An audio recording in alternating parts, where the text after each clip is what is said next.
తొందరగా ఆడుకో, మరి వాడు వచ్చినట్టు తలక నొప్పి. వాడు రావట్లేరా, కొద్దిసేపైనా ఆడుకొని పాపతో. హాయ్. నిన్నెవరు పిలిచారా?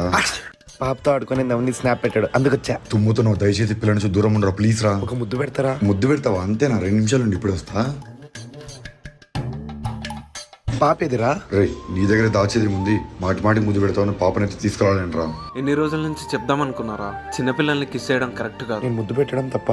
సర్లేరా, ఇంకెప్పుడు పెట్టండి. రే, ఈ మధ్య ప్రతి ఒక్క డాక్టర్ సజెస్ట్ చేస్తుంది ఏంటో తెలుసా? పిల్లని కిస్ చేయడం కానీ వాళ్ళ ముందు దగ్గడం తుమ్మడం చేయడం వల్ల మన బాడీలో ఉన్న ఇన్ఫెక్షన్స్ ఆ పిల్లకి చేరిందంటే వాళ్ళకి ఇమ్యూనిటీ పవర్ ఎక్కడ ఉంటుందో హ్యాండిల్ చేయడానికి.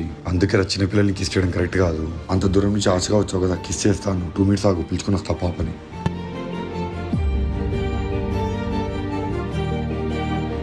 కిస్ చేయపట్రా. వద్దులేరా, నా కోల్డ్. ఇక్కడి నుంచి ఆడిస్తాను పాప. పిల్లల్ని చాలా పద్ధతిలో ప్రేమించవచ్చు. మన ప్రేమ వాళ్ళకి ఇబ్బంది కలగకూడదు. పిల్లల్ని కిస్ చేసే ముందు ఆలోచించండి. అండ్ చిన్నపిల్లలు ఉన్న ప్రతి ఒక్క పేరెంట్ కి ఈ వీడియో షేర్ చేయండి. తొందరగా ఆడుకో.